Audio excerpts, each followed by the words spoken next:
नमस्कार दोस्तों। श्राद्ध पक्ष में सर्वपितृ अमावस्या का बहुत ही महत्व है।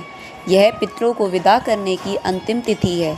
अगर कोई श्राद्ध तिथि में किसी कारण से श्राद्ध न कर पाया हो या फिर श्राद्ध की तिथि मालूम ना हो तो सर्वपितृ श्राद्ध अमावस्या पर श्राद्ध किया जा सकता है।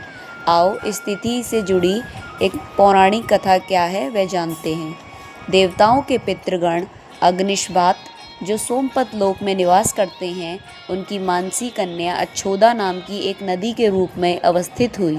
मत्स्य पुराण में अच्छोद सरोवर और अच्छोदा नदी का जिक्र मिलता है, जो कि अभी भी कश्मीर में स्थित है। एक बार अच्छोदा ने 1000 वर्ष तक तपस्या की, जिससे प्रसन्न होकर देवताओं के पितृगण अग्निष्वात और बर्षिपद अपने अन्य पितृगण अमावसु के साथ अच्छोदा को वरदान देने के लिए आश्विन अमावस्या के दिन उपस्थित हुए।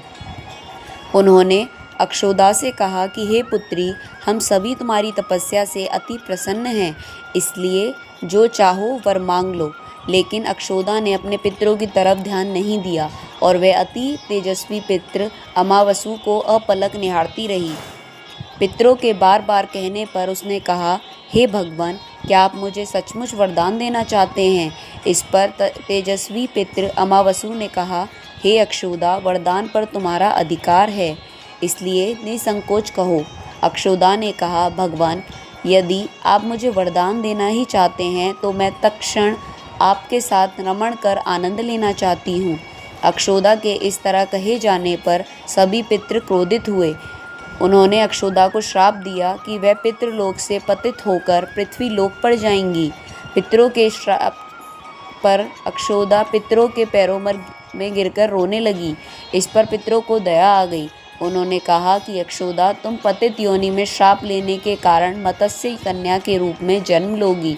पितरों ने आगे कहा कि भगवान ब्रह्मा के वंशज महर्षि पराशर तुम्हें पति के रूप में प्राप्त होंगे। तुम्हारे गर्भ से भगवान व्यास जन्म लेंगे। उसके उपरांत भी अन्य दिव्य वंशों में जन्म लेते हुए तुम श्राप मुक्त होकर पुनः पितृलोक में वापस आ जाओगी। पितरों के इस तरह कहे जाने पर अक्षोदा शांत हुई।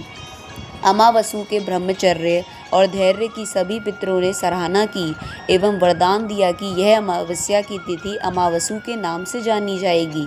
जो प्राणी किसी भी दिन श्राद्ध न कर पाए, वह केवल अमावस्या के दिन श्राद्ध तर्पण करके सभी बीते 14 दिनों का पुण्य प्राप्त करते हुए अपने पितरों को तृप्त कर सकता है। धन्यवाद। तो दोस्तों, आपको हमारी ये कहानी कैसी लगी हमें कमेंट बॉक्स में ज़रूर बताएं।